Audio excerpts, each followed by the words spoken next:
President Barack Obama. Virginia, we are counting on you. Republicans want to steal enough seats in Congress to rig the next election and wield unchecked power for 2 more years. But you can stop them by voting yes by April 21st. Help put our elections back on a level playing field and let voters decide, not politicians. Vote yes by April 21st. Paid for by Virginians for Fair Elections. How many discounts does USAA Auto Insurance offer? Too many to say here. Multi-vehicle discount, safe driver discount, new vehicle discount, storage discount, legacy. How many discount. discounts will you stack up? Tap the banner or visit usaa.com/auto discounts. Restrictions apply. Live, Laugh, Larceny discusses true petty crimes that may be disturbing to some. Or could be easy listening to all you psychopaths out there. All stories are based on actual events, but details may vary. Listener discretion is not advised.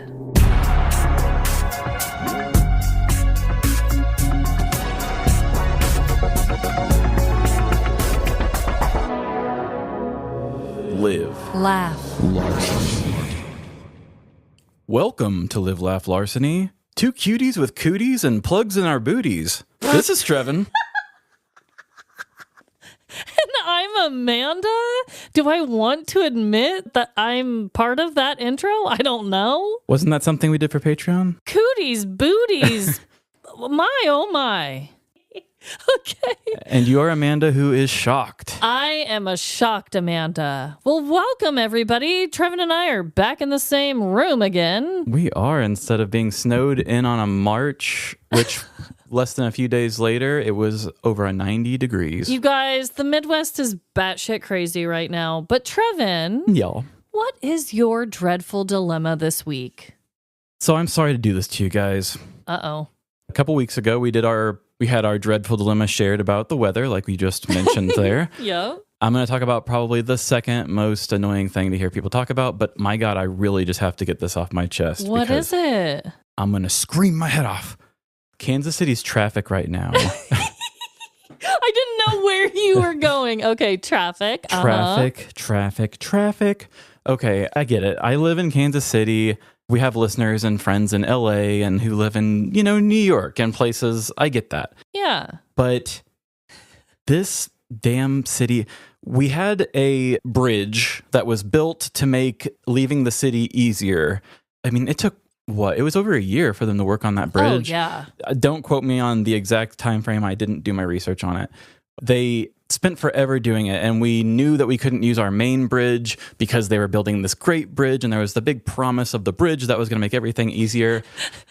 And we got it, and it was great. Yeah. It was like a higher bridge that went over everything and got us out of the city pretty quickly. And they're going to turn the old bridge into like a cool attraction. Oh, yeah, they were. Yeah. They still are. It's still going to happen. I can't remember the name of it right now, but it's going to be like shops, things to do, food, all sorts of stuff. Yes. The bridge was so great working, and then they shut it down. They shut the brand new bridge down because, and again, don't quote me, it was something about the structure of it wasn't correct. I don't know. Something was like unsteady. And from what I heard through the grapevine is people felt the bridge bouncing.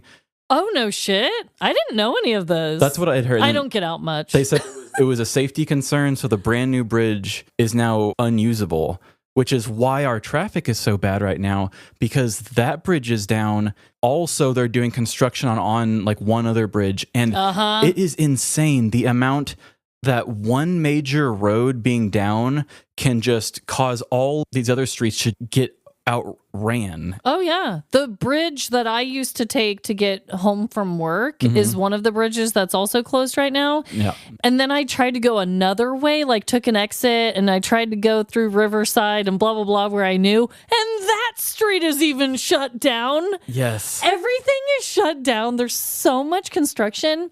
And Trevin, I hate to be the bearer of bad news, but when FIFA comes, Oh, yeah, the World Cup. the World Cup, when it comes, we can only hope that some of the construction is done by then, because that's going to be a shit show. Well, that's something I wanted to bring up too, because they have like 2 months to finish all this other construction, but all these roads are just getting trampled on by not having that bridge being used anymore. Right.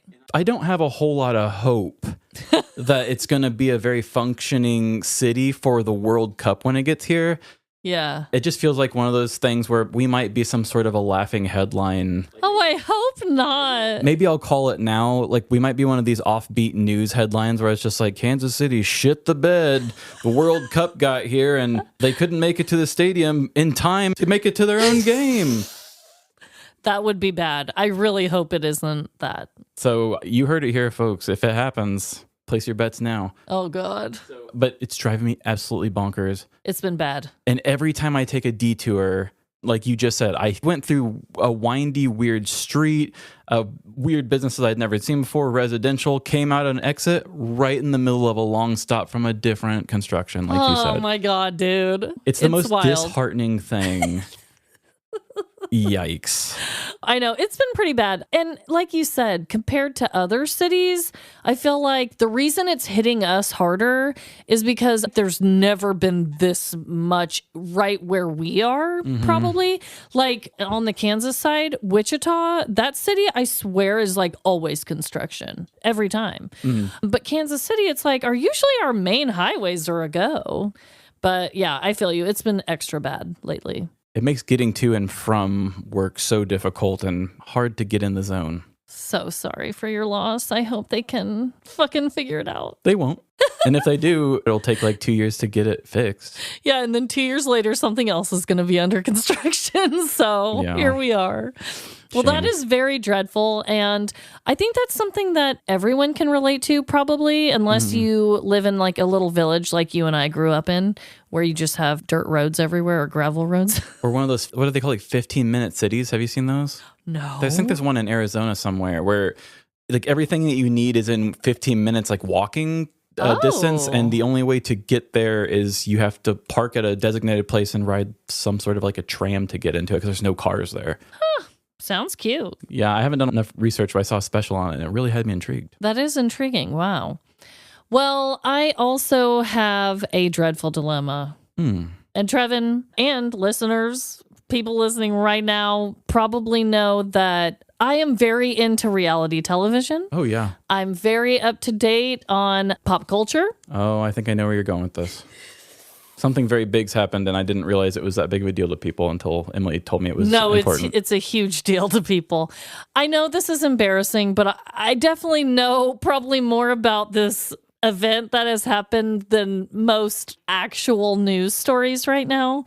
That's embarrassing, but to anyone out there who is also being like, what the fuck is happening? This is for you, okay? Oh, good. They need you right now. They need me more than ever. So, The Bachelorette. Yes, was a person from a show that... Oh, no, that was the Mormon Wives one. Yeah. I was so excited. And I know you're not a person who has ever watched Secret Lives of Mormon Wives and you've never watched The Bachelor or Bachelorette, right? Right. I was never into Bachelorette. I mean, there was that one in Kansas City. The only reason I followed that because it was that. Yeah. Okay. So I was very excited because I watched both of those shows.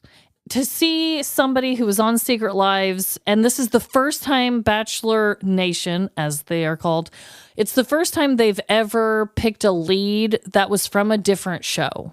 Was it marketed as a crossover, or was it just like we know who she is and where she's from? It kind of was because they're both under the ABC umbrella. Okay, so yeah, for sure. So it made sense, honestly, that they would choose one of their own. But normally how it goes is someone is a contestant, like the main bachelor or main bachelorette, and then one of the finalists that don't get picked, it's usually like the person who proposes and then they tell them no and devastate their heart on national television. Usually it's that person then is the next bachelor or next bachelorette, right? Oh, that's right, because you kind of like that character. Yeah, okay. They want to pick someone that's in that community that people grow and love and they fall in love with, and then they make them the lead, is usually what it does.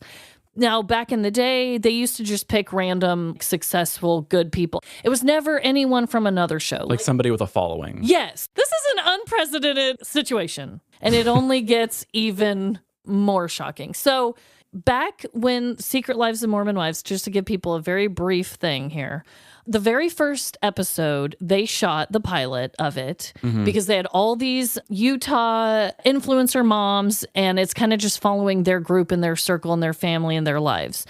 In episode 1, they shot the pilot and had to quickly stop production because of Taylor Frankie Paul. She's the one we're talking about. She was going to be the Bachelorette because of Taylor Frankie Paul's first arrest. This arrest, though, I personally feel like as a viewer, yes, we knew it was kind of a crazy situation, but it was downplayed a lot. It was downplayed a lot. To keep the Mormon show coming out. Probably because they knew this is going to be such a successful show. And honestly, I don't know. And we will probably never know if the producers ever saw this video that just was leaked. But there were police reports that talked a little bit about it, but no one was really reading that shit. Right. And then when it was talked about, it was like, yeah, we got in a drunken fight. I threw a chair at him.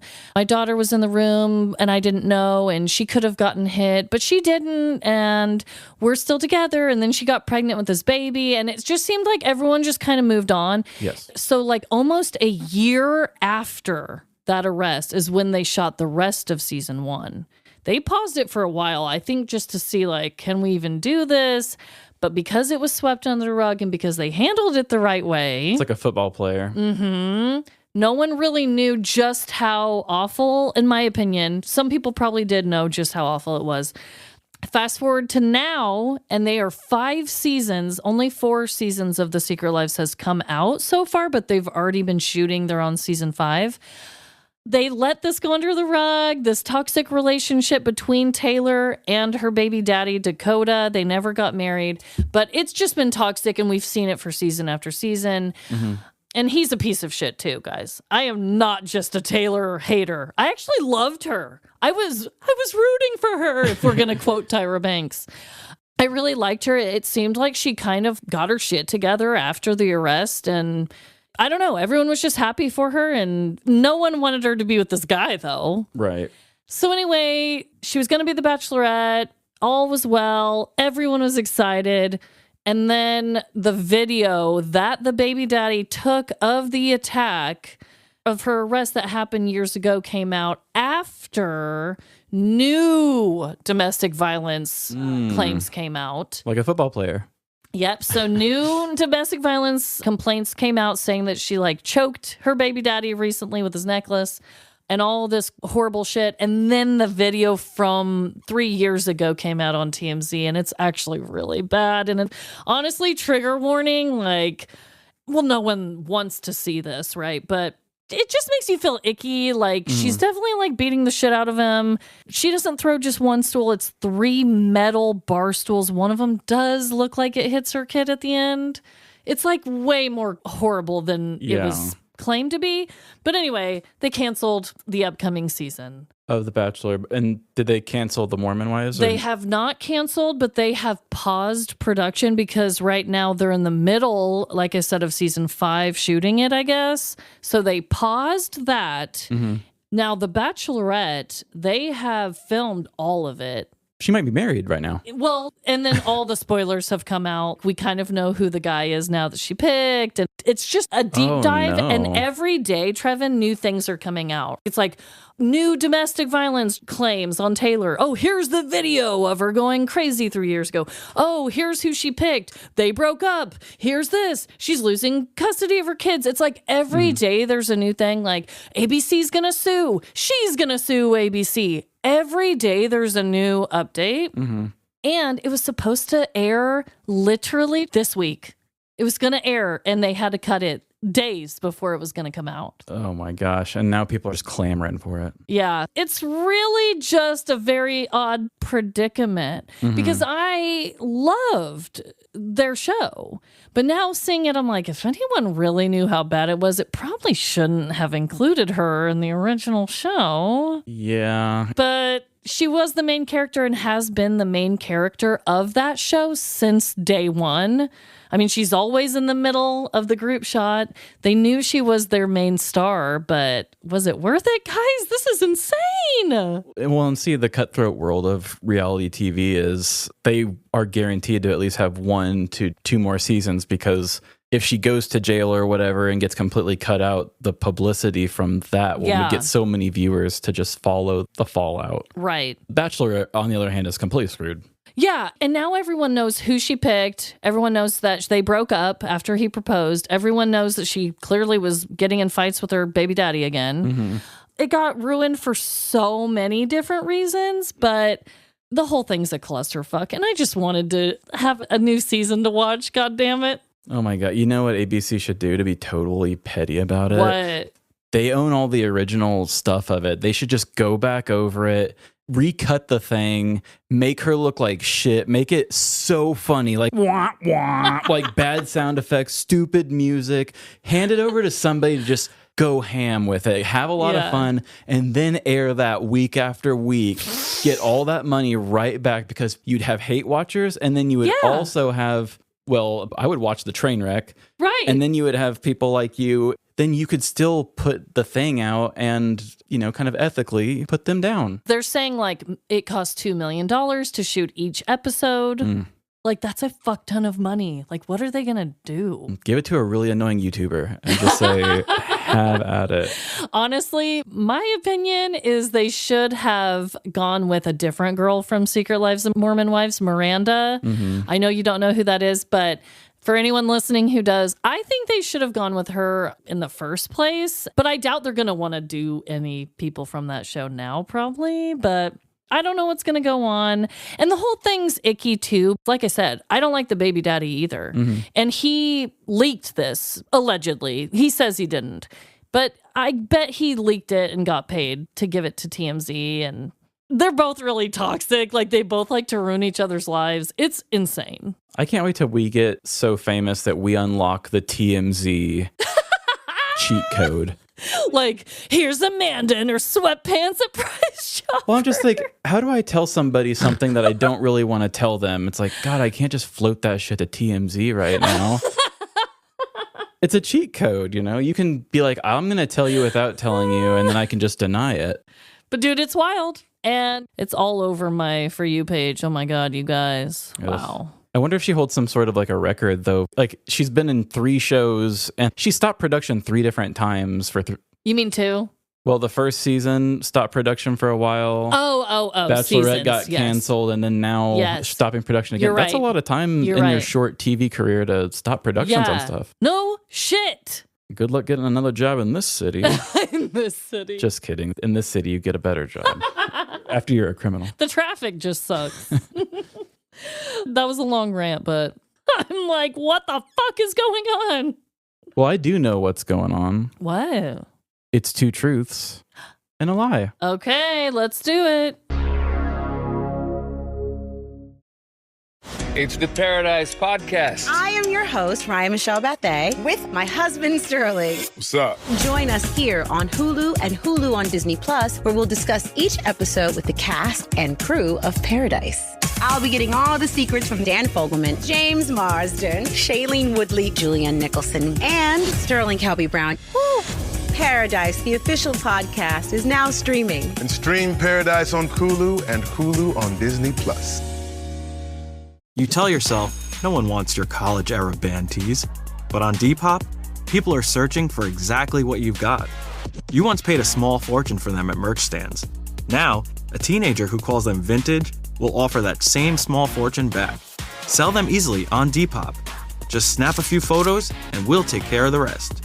Who knew your questionable music taste would be a money-making machine?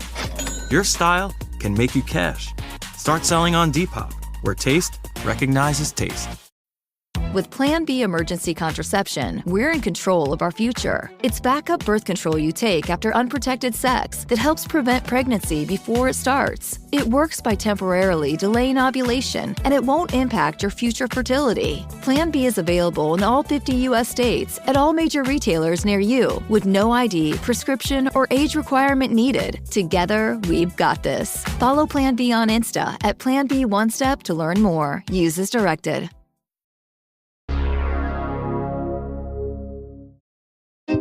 I've got 3 wires. Which one do I cut? I'll give you 2 truths and a lie. But wait, we don't have time for this.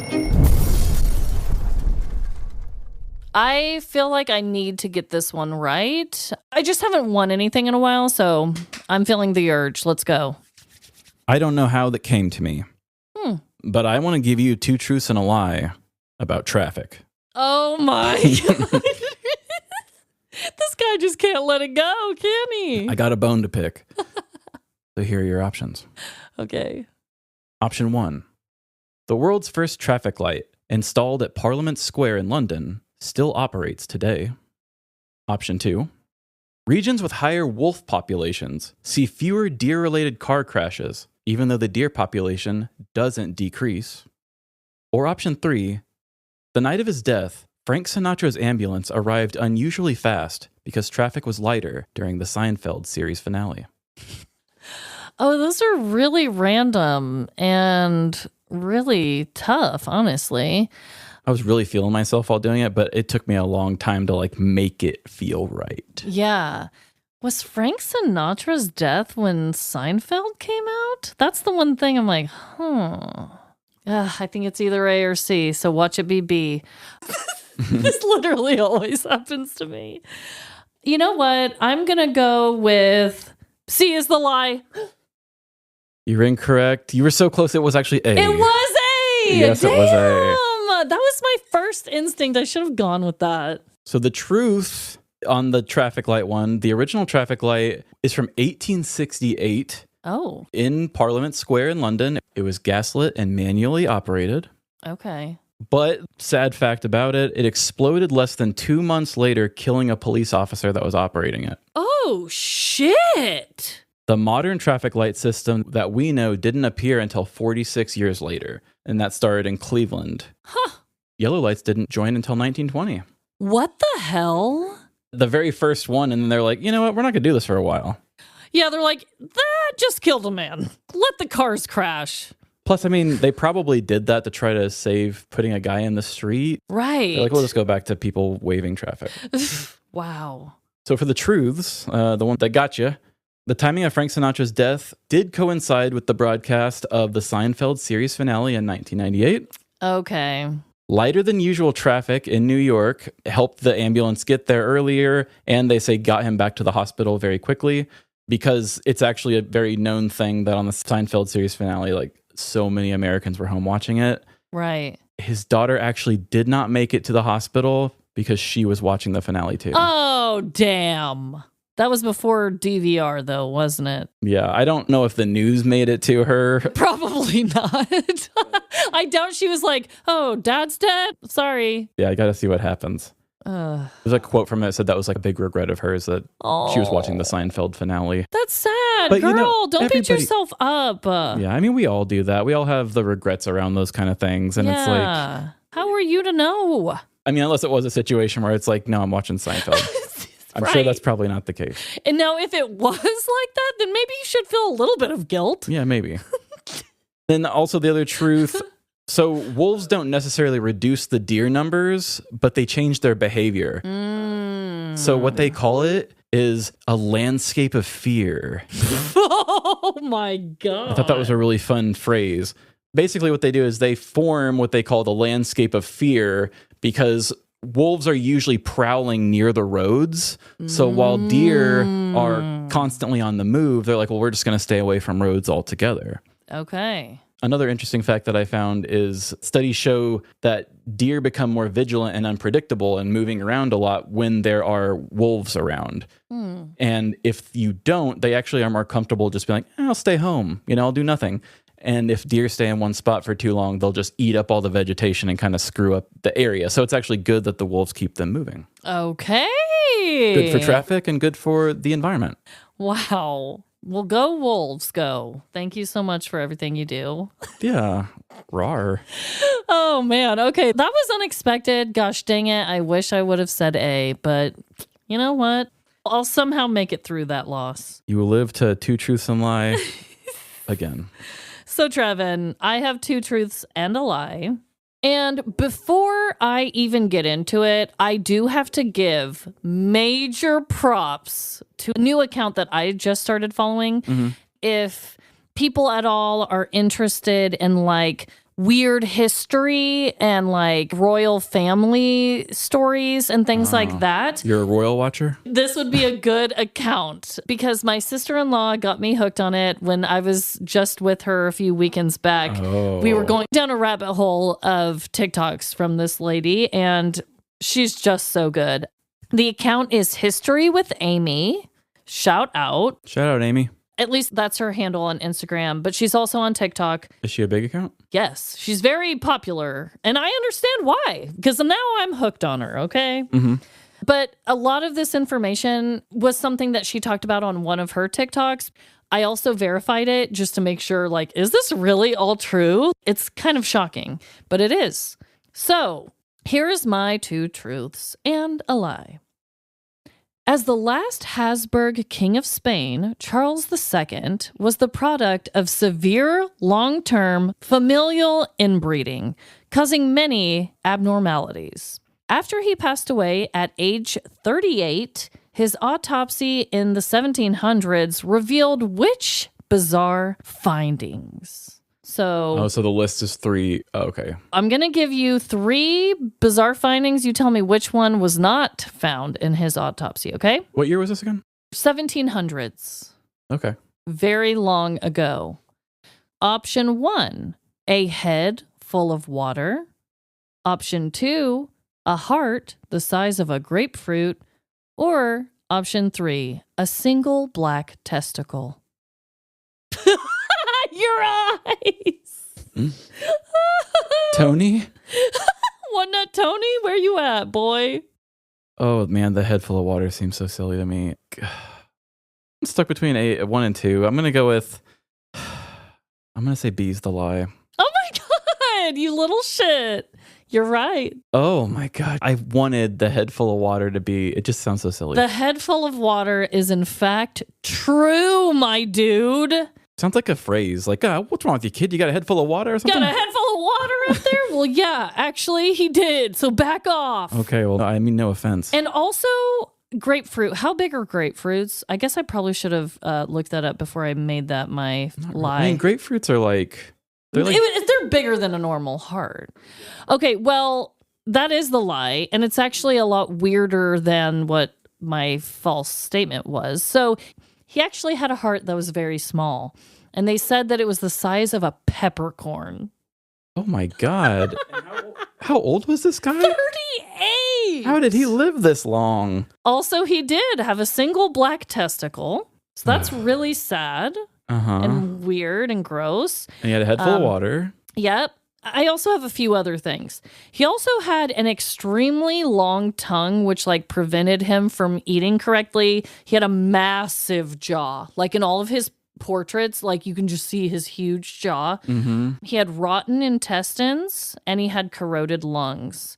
So yeah, to say that he had a few health issues is an understatement. But yeah, in her video, Amy's video, she was talking about how there was so much inbreeding within the family that genetically it would have been like if siblings got together and had him, even though they were like cousins or whatever. Just because there is such a huge, long history of it.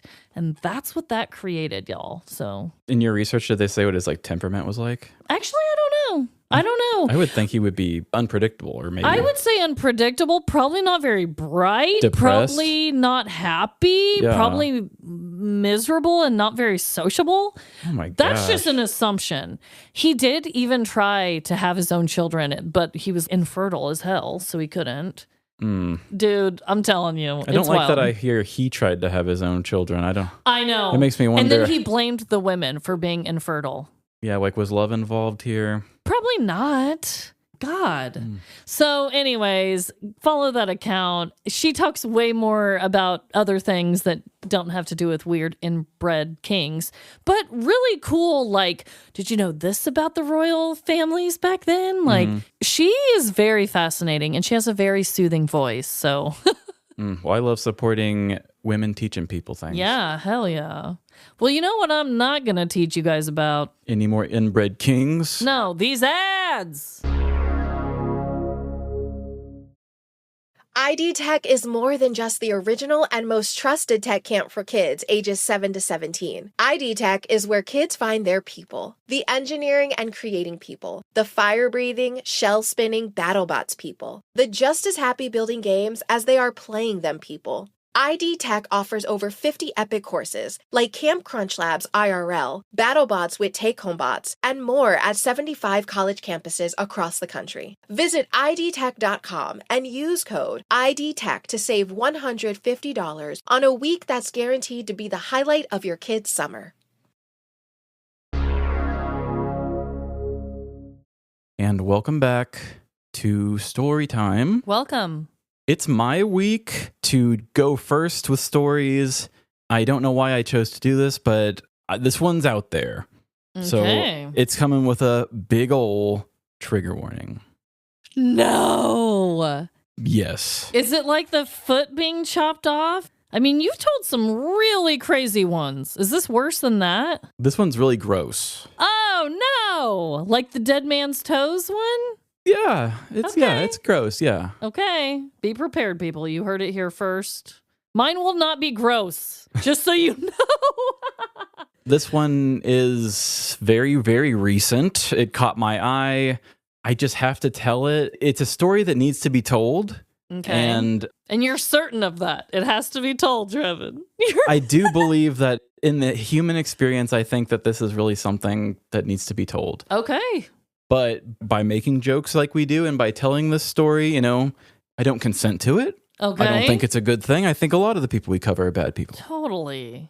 I mean, you told a story about the antiques going up the kilt man's butt and then him putting them back on the shelves. We do not condone that. Exactly. So take that energy with you.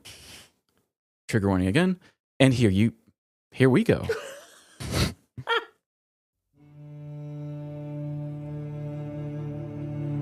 In the criminal justice system, some crimes are considered especially heinous. But in the petty criminal system, some are deeply, deeply unsettling. On the show, we often avoid the weight of violence, choosing instead to explore the absurdity of everyday wrongdoing. The kind of crimes that are reckless, misguided, even relatable. But not this one. Because today's story crosses a line that most never even consider. It is disturbing, it is inexcusable, and it involves very real people who were unknowingly pulled into something they never consented to. So while this story may be told with the same voice, do not mistake its tone for something light. Consider this your final warning, because sometimes the most horrifying violations aren't loud. Those committing them seem the most normal, and they exist quietly inside the places we trust most, just waiting to be discovered.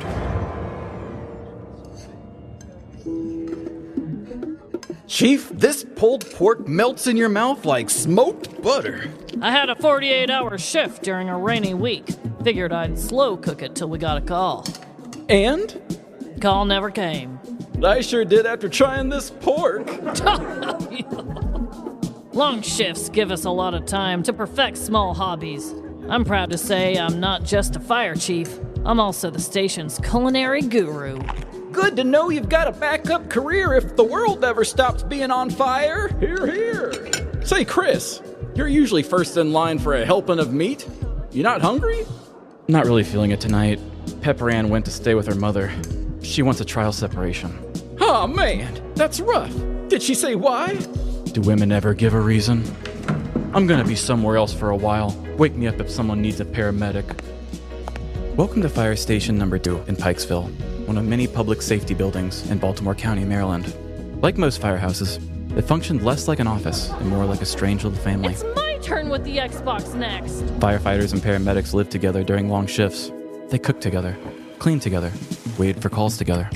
And during the slow weeks, they got creative with how to pass the time. Chief Steve encouraged hobbies. Sometimes it was fitness. Sometimes it was cleaning drills. And sometimes... Who wants to learn crochet?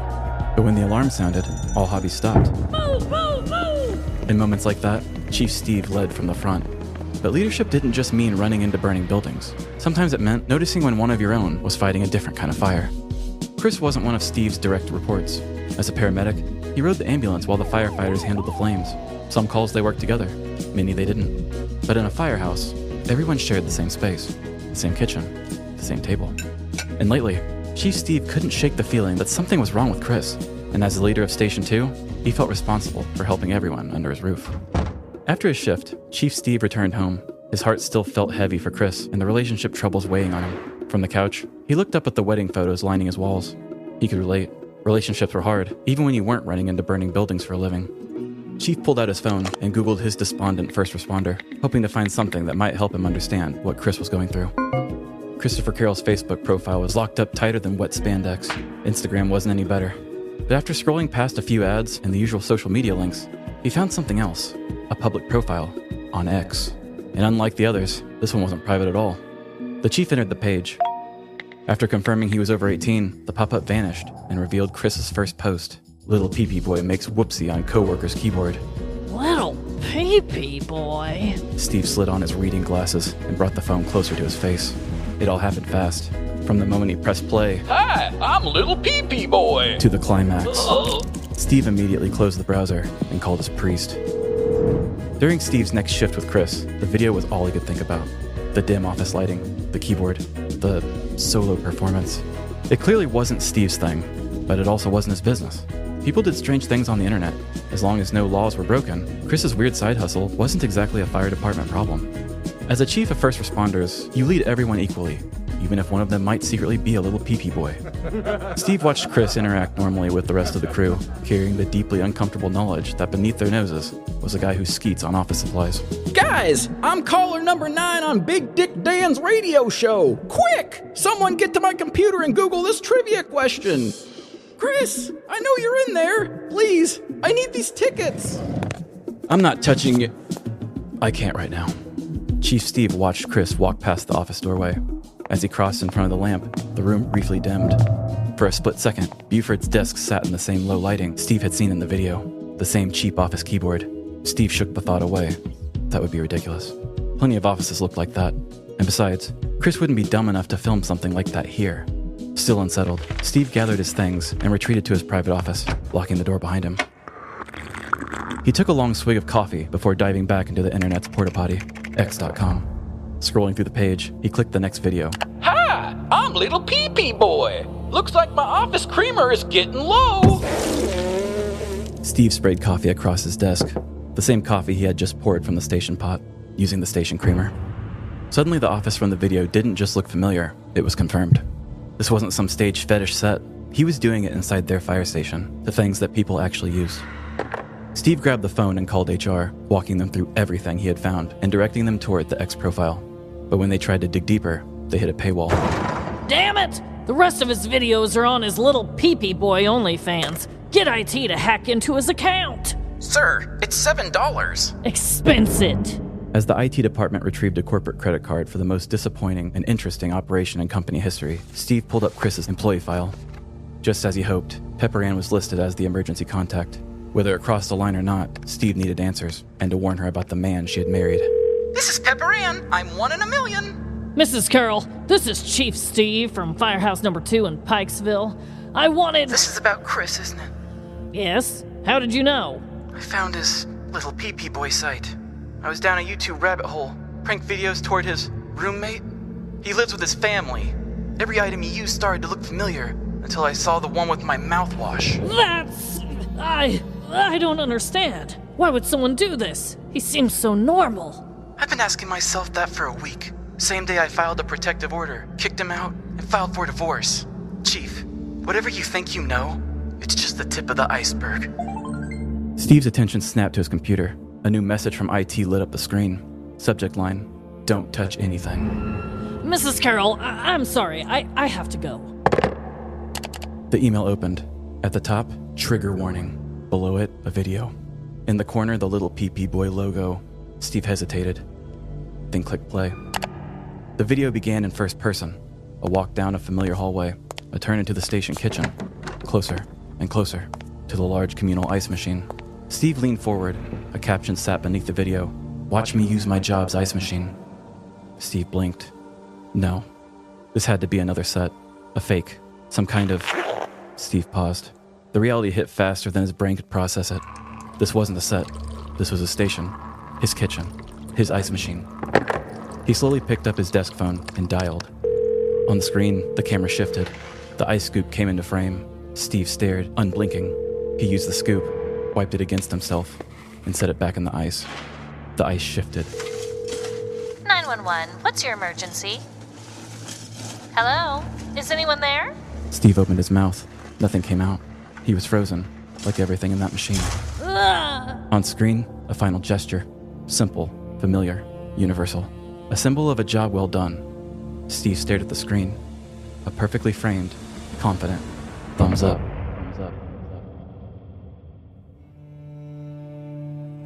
In January 2026, Christopher Carroll, 36, paramedic with the Baltimore County Fire Department, was indicted on 23 criminal charges related to alleged misconduct involving bodily fluids at his workplace and at home.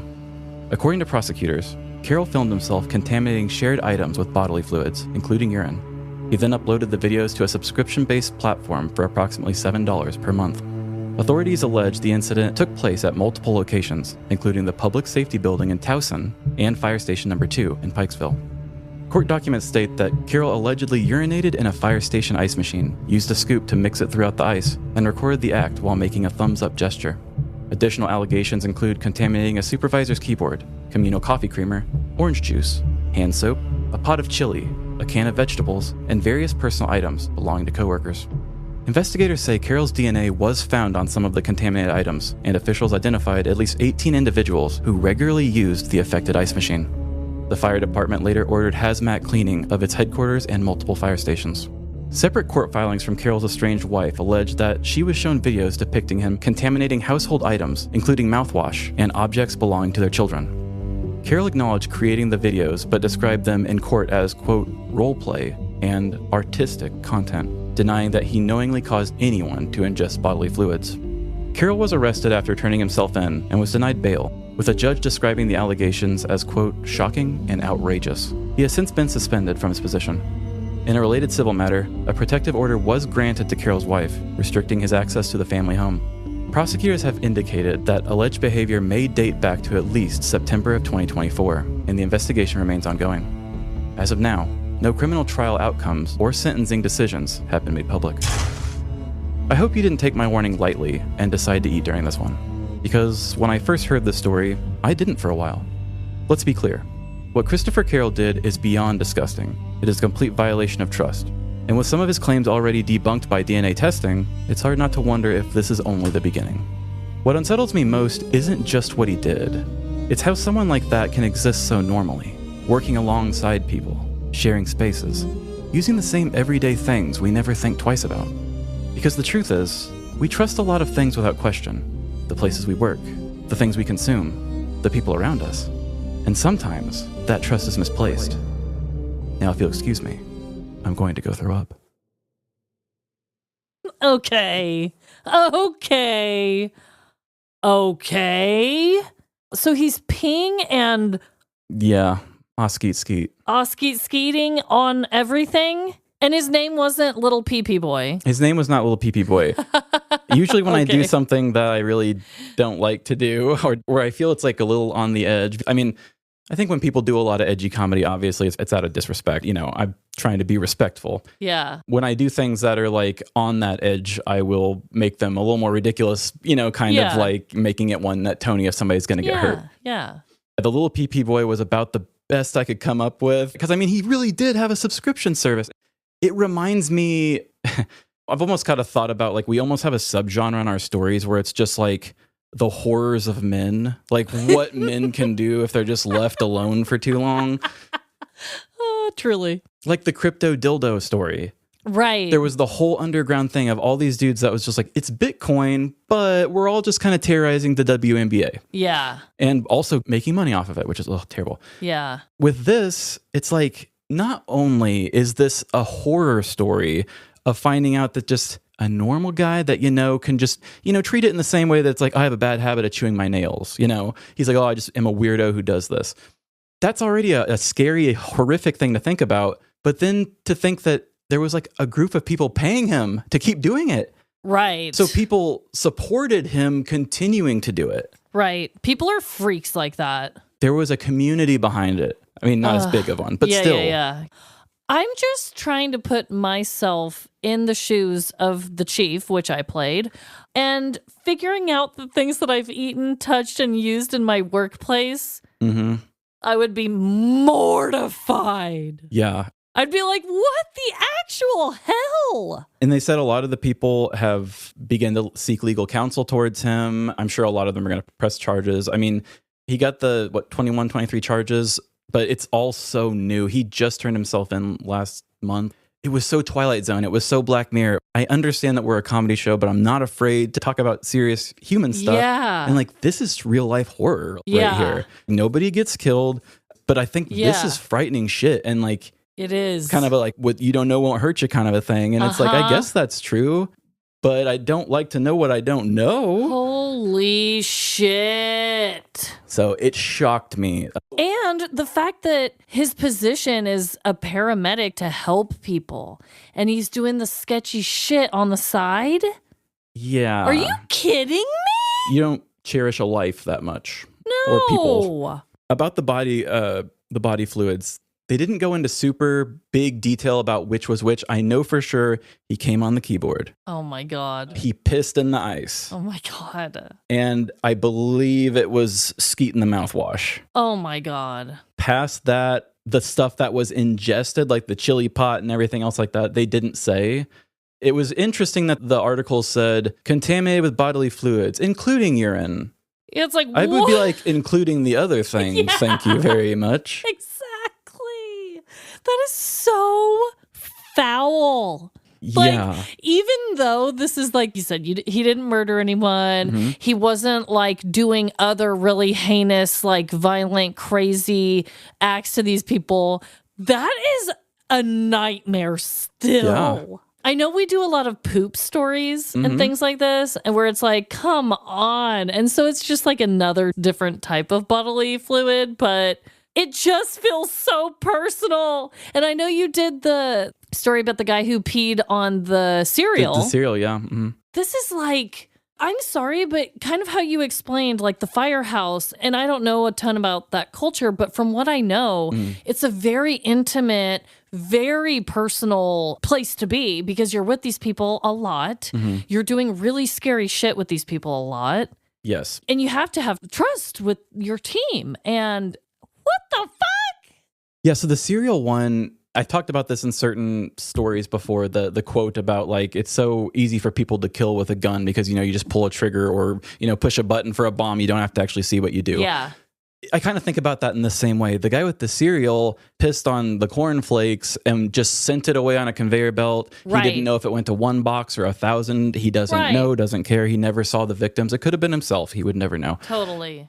This is so much different because he knew for a fact who he was giving it to. His closest loved ones. Work friends. And work friends. And his wife. It's not, faceless victims. You chose the victims of the people closest to you. Yeah. And maybe that's part of whatever it is that he likes about it. I don't know. Sick. I'm definitely not like a shamer of any things, but like that's not a normal thing to be accepting of. No. That's not right at all. And yeah.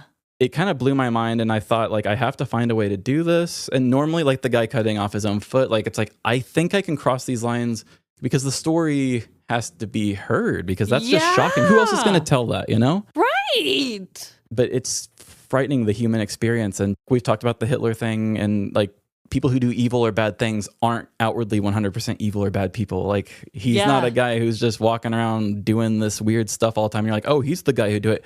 The people you ask are always like, oh, he always seemed like a normal guy, whether it's a murder documentary. I hate that or phrase. Anything. In all the true crime docs, when people are like, he seemed like a normal guy, I'm always just like bashing my head against the wall because Well, normally it's like people who aren't in romantic relationships with them, and it's like people are always different behind closed doors, and it's like, duh, guys, I'm sure he did seem normal to you, who you only had to see him like an hour a day at this whatever. Most men know how to act like a normal guy. Yeah. They are usually playing a character when they're not in their own house. Right. Guys, come on. No one's a normal guy. No, I'm just kidding. Just kidding. I definitely think there are some good guys out there that are trustworthy, but damn, this story does make you kind of just want to side-eye everyone in the office. Yeah, I mean, like what are you doing? Shout out to my friend Meredith. She's a friend of ours. You met her. She came and talked to us at the Beach to Sandy show. Yeah. She's a big And That's the Way We Drink fan, Wine and Crime fan.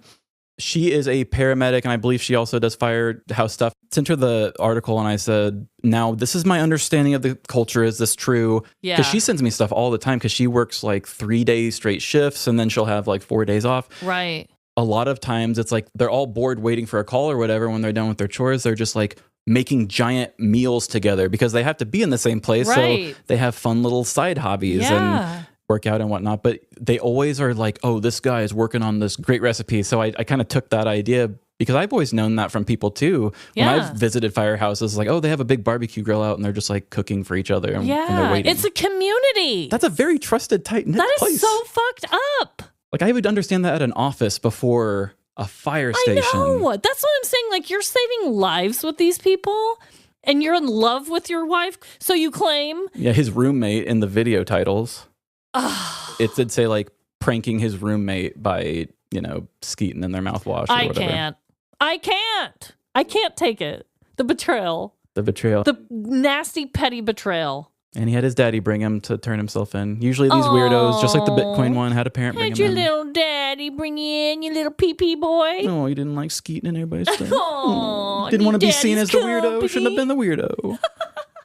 Holy shit. Well, that one was crazy. Wow. I had the goosebumps telling it, but I feel like I handled it with care. Hey, like I said, we've done stories similar to this. This is just feels more personal. It feels so personal. On so many different levels. And wow. I do not like the guy. Yeah, Bad screw man. that guy. Screw and that guy. I feel so sorry for the victims. Oh!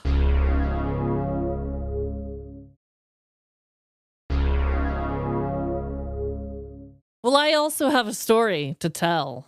Okay. My story is also from the news, and this was just one of those good old-fashioned petty crimes that made me giggle. I will say, if I just saw this headline, it's not like as shocking as yours, right? Mm-hmm. But just watching the news footage of it and reading it in detail of like how far it went, it was shocking in a more lighthearted way, but shocking nonetheless and kind of just ridiculous. So you got the footage. Yes, I do. I actually don't have footage. Everything I heard about was, I never actually saw the thumbs up or the video like sometimes. Okay. I forgot to say that, but yeah, that's all just accounts of the videos. Oh. So you have footage. I have footage, you guys, and it's crazy. So I'm not going to give too much more away. So here we go. People will do some crazy, baffling things when they feel like they aren't quite measuring up to society's standards. Wannabe tough guys get into bar brawls with other men who may or may not have bigger dongs than them. I'm gonna punch your threatening face with my extra-large man hand. Broke busters with microscopic bank accounts will rob the rich, even if it means stealing from their own grandmother. Nana, where do we keep the family jewels? Some desperate folks have even created a fake fiancé instead of telling their families they never want to get married. Your fiancé could be a stock image model. He almost looks AI in his photos. How did you guess his profession? Today's petty crime story is about what can happen when an insecure individual walks the fine line between keeping up with the Joneses and staying far back from the police. 53-year-old Michael Meek lived in a lovely subdivision within Irvine, California during the year 2023. The paved streets were lined with neat mailboxes and bright flowers as the local residents walked their dogs and lounged in their front yards. It was a community filled with gorgeous properties and people who kept their grass cut short and their standards high. Michael's next-door neighbor, Ken, was always outside weed-eating, gardening, or trimming his hedges. Ken was the recipient for the Best Yard in the Neighborhood award for 6 years in a row, and although he was humble about his winnings, he had no plan on losing the prestigious title. Compared to Ken's lush yet tidy yard, Michael's looked like a chemical disaster site. His grass was dehydrated and bleached by the sun. Weeds were aggressively crawling up his driveway, and his singular hanging plant on his porch drooped in sadness. Michael dreaded walking his trash out to the outdoor dumpster where Ken could spot him, but after a few days of drowning in stench, it was time for him to face his annoyingly perfect neighbor. As soon as his door quietly creaked open, Ken's head snapped in Michael's direction. Howdy, neighbor. Haven't seen you in a few days. Thought maybe you were under the weather. Oh, no. Just had a few lazy days with the family. Lazy days? I don't know if I've ever had one of those. There are only a few months left before they announce the neighborhood's annual Best Yard Award, and lots to get done. Are you entering this year? Michael scoffed at the ridiculous question, annoyed at the illogical yet polite inquiry. He surveyed his crusty lawn, searching for a way out of this belittling conversation, when he had a bright idea. You know what, Ken? I think I will enter in the yard contest this year. Like you said, I've still got a couple months to spruce things up around here. Oh? Ken looked skeptical before he quickly recovered. Well, I wish you luck. Let me know if you need any manscaping tips or tricks. He propped one of his legs onto their shared fence, unaware of how sexually charged his comment sounded.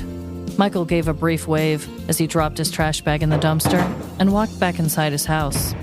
He picked up his car keys with a new sense of determination coursing through his veins. It's time to become a plant daddy. It wasn't soon after that Michael arrived at the upscale plant nursery and home decor store in Orange County called Rogers Gardens.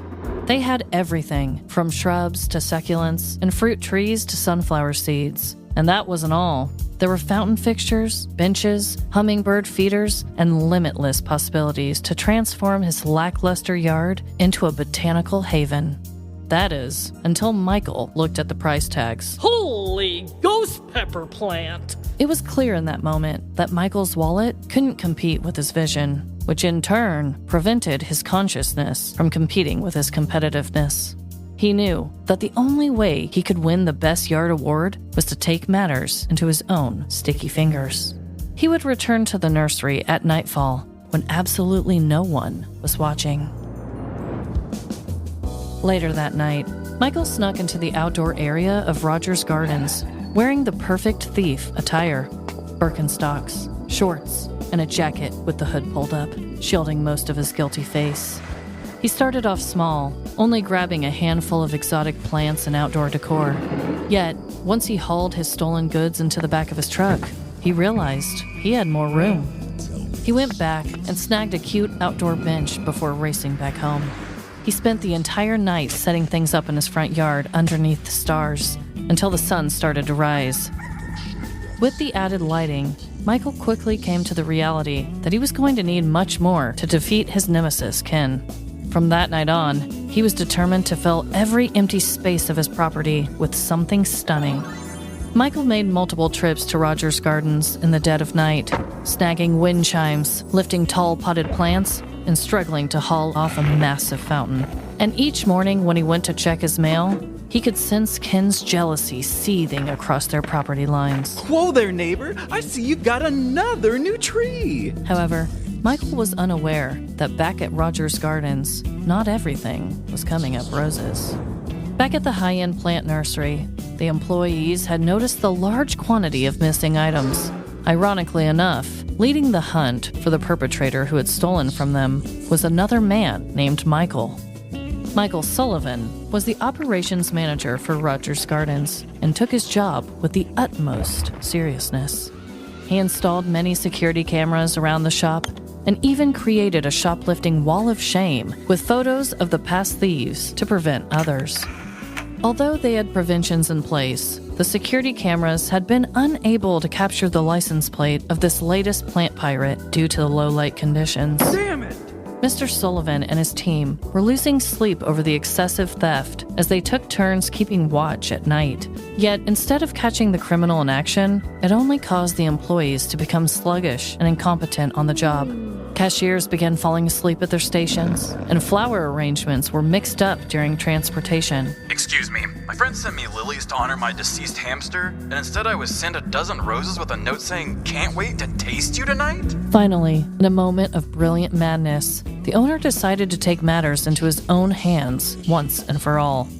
Mr. Sullivan buried 8 separate air tags in a variety of potted plants and impatiently waited for the thief's next cruel act. A few days later, he was woken by a notification on his phone at 2 a.m. One of the air tags was on the move. Mr. Sullivan watched the tracker's location excitedly as it eventually stopped at a home in Irvine. A vengeful smile curled upward on his face as he took a screenshot and texted his police contact. We've got the shrub swindler, boys. For several months in 2023, employees of Rogers Gardens in Newport Beach noticed countless exotic plants, large pots, and heavy outdoor decor starting to go missing at night. The director of operations at the store, Michael Sullivan, installed security cameras and was able to capture videos of the thief wearing Birkenstocks, shorts, and a hoodie while stealing from them. However, they couldn't see the man's face or his license plate. Sullivan was quoted saying, "It was frustrating because we knew it was happening and we couldn't stop it due to the fact that our security cameras couldn't pick up the license plate. He's taking a large fountain that's about 150 pounds, pots that are $300 each, large expensive things." After catching the thief on their security cameras, Sullivan recalls that on November 16th, the suspect went back to the business and left with additional items, including an outdoor bench. However, this time, Sullivan had planted 6 apple air tags in multiple potted plants. The crook in question did eventually take one of the pots with a tracker in it. Sullivan explained, "I saw one of the air tags had moved to a location in Irvine, so I had the address at that point. I took a screenshot of it and I sent it to the detectives at 2 a.m. On November 29th of 2023, police officers went out to the address that Sullivan provided. NBPD detectives learned that the suspect was identified as 53-year-old Michael Meek, an Irvine resident with a passion for garden decor. Officers described the scene, stating, "His yard had become a sanctuary of stolen greenery." All in all, investigators recovered an estimated $8,000 worth of property belonging to Rogers Gardens. Michael Meek was charged with grand theft, including 4 felony counts. While his punishment wasn't reported on, many articles explained that he could have faced more than 10 years if fully convicted. Society's standards can make us all act a little petty on occasion. Men will lie about their height on dating profiles. Bougie ladies continue to live well above their means to impress others. And yes, sometimes crimes are even committed to keep up with appearances. Nevertheless, it's important to branch out from the norm without soiling your reputation. If not, you could end up with a bunch of stolen plants and become a pesky weed that's eventually plucked from the garden of justice.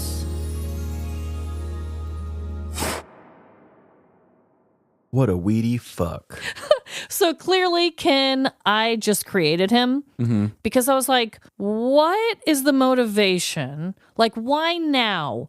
Why did he have to re-landscape his full yard within just a few months and just had to keep going back to the same place, stealing more and more and more, and then like a dipshit just put it all in his front yard? Like the video that they took showing his front yard, they said they showed it to the other Michael Sullivan, the manager guy. And they were like, does any of this stuff look familiar? And he's like, yes, the entire yard looks familiar. Do you recognize this bush? Yeah. And it's true. It showed videos of big potted plants, huge 150-pound fountains. That's so much stuff to take. A bench. Countless things. And I looked it up. It is a very high-end place. They do decor, they do plants, and it's in Newport Beach, which is like a very fancy community.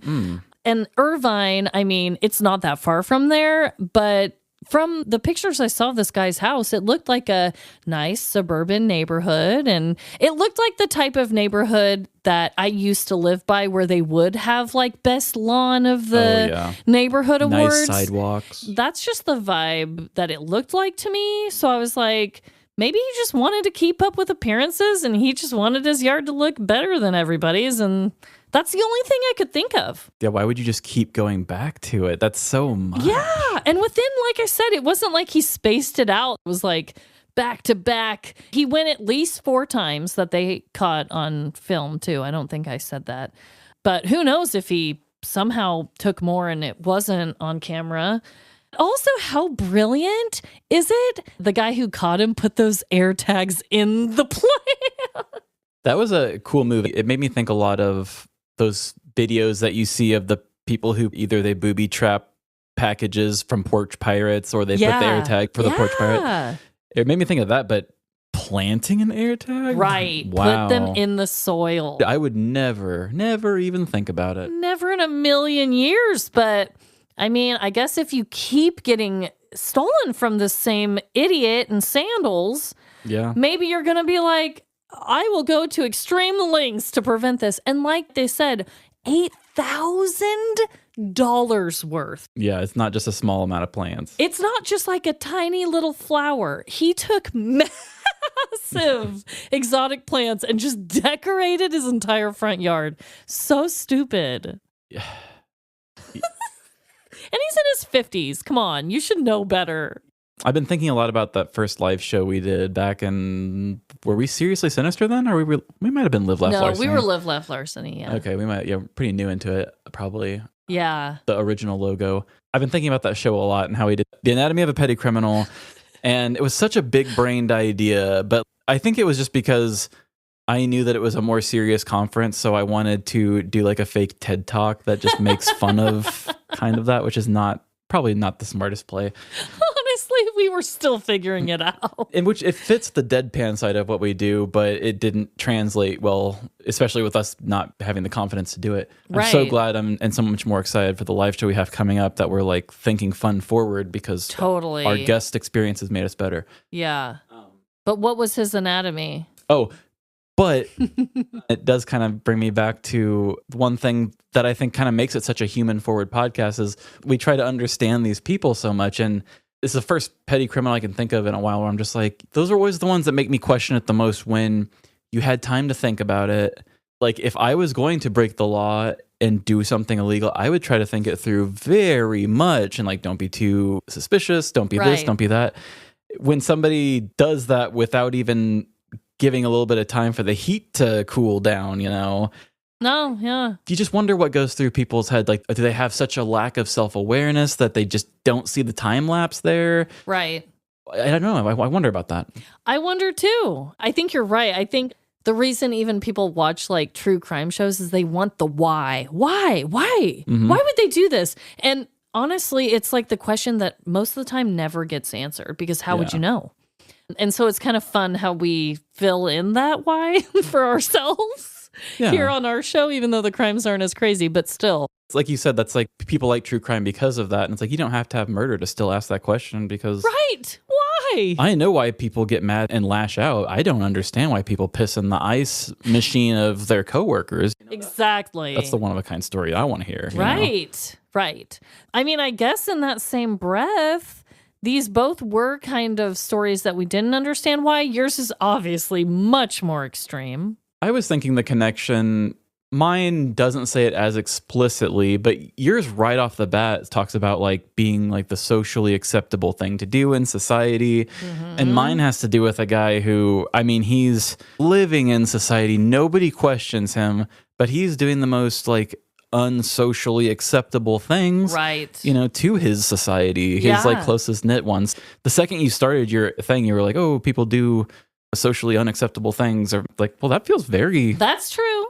This guy way unacceptable. Right. It was almost like both of our main characters looked at society and kind of did their own different things with it, right? Like your guy totally broke the trust of his complete community to impress an online society of freaks, right? Yeah. Clearly, mine doesn't explicitly say this in any of the articles, but he was trying to look good. He wanted his yard to look good for his society. Yeah, it's about being accepted and to blend in. Yeah, weird. Very weird. And I did talk about soiling a reputation, which kind of tied into a pun for not only my story, but yours also, the soiling. Yeah. So it's two men trying to navigate society and soiled society in very different ways.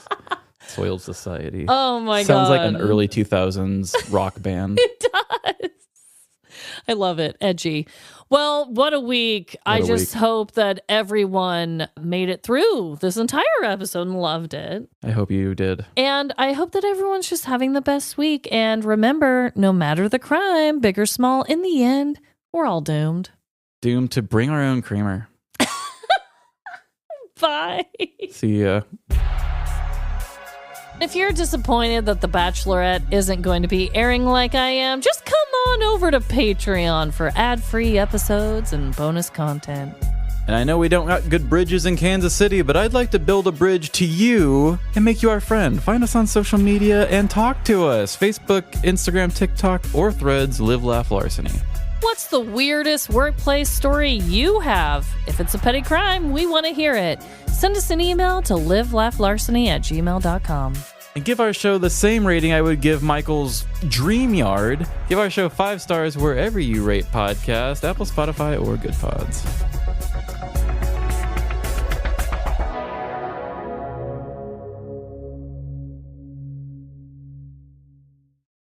Hi, I'm Little Pee-Pee Boy. Looks like my office creamer is getting low. No. No. No. Give me a loud spit take sound. Spit? The chief just drank coffee while he was reading that. Oh!